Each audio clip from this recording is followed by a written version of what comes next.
This is Iron Man 2 comic series Arctic Armor Iron Man. The figure is part of Wave 3 of the comic series for the Iron Man 2 toy line. As always, the figure comes with a base or figure stand where there's a slot for you to put the armor cards. It comes with 3 armor cards you can compile, and it's not as clear, but it is a blue and white redeco of the blast, the energy blast that most of the comic figures have. Here's the rest of the assortment and the bio, just talking about how Tony Stark has designed the armor to withstand harsh temperatures, Arctic areas, and he can live in the suit for days. Very interesting suit. It's the camera's not picking up the color exactly as I want it to be. It's done in a very purplish, skywarp purplish or metallic finish of a skywarp purple color. It's much lighter than the one on the camera.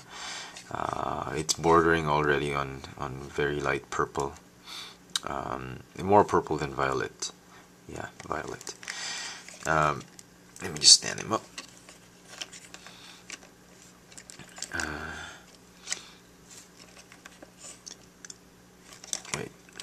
The figure essentially is well, it's a redeco, or if you can call it a redeco. Let's just say it uses the same body mold as the advanced armor or modern armor for some people. Uses the same exact legs, same torso, same neck.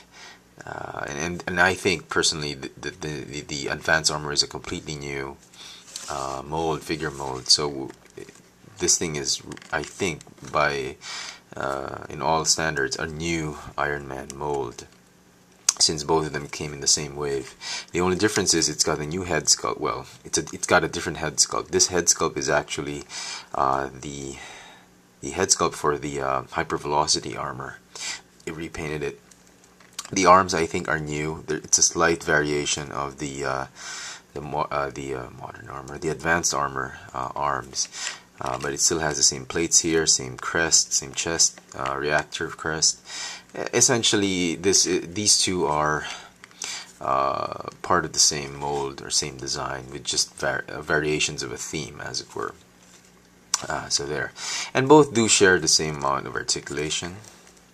Ball hinge elbows, ball hinge elbows, ball hinge shoulders, hinge elbows, rotating wrist, ball hinge hips, double jointed knees, ball hinge ankles, ball jointed torso, and a ball joint and hinge neck for very, very interesting poses.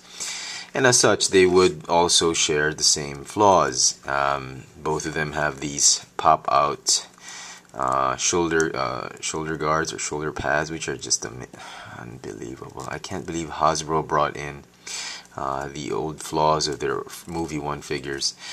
And another flaw which Hasbro has brought back from their movie 1 figures are these really weak knee joints. It's also present in this figure. I'd forgotten to mention it in the review for this figure. But if you try and stand him up with bent knees, the knees are just gonna wobble. And I wish they could have improved this. I mean, it was such a pain with the 6-inch figures for the first movie, and now they've went ahead and put it here in the new figures. So bit of a pain. And perhaps the most annoying bit, as I've said in my earlier video of this guy, the elbow joint has been reduced to just a hinge joint. Not even a bicep swivel, no elbow swivel, nothing. It's just which is just a pain articulating the arms. I mean, you need a hinge joint, a swivel joint here. Come on, Hasbro, what were you thinking? I guess they wanted to save money. They added they removed 2 joints and replaced it with 1 joint. The hinge joint for the neck, combined with the ball joint. I mean, they could have done a better job with that. Also, the back of this figure does not have the fins, which this figure has, albeit they have the same back sculpt. So, between the two figures, I still actually prefer the advanced armor more than the Arctic armor, but paint wise I'm really falling in love with this one. This one is just spot on paint apps, and I like purple, you know, a purple armor. Bit of a change. You know, Arctic armor usually they use blue, but for this guy they used purple. So still a very good figure. Both figures are equally great, but this one just slightly edges out this one by a bit.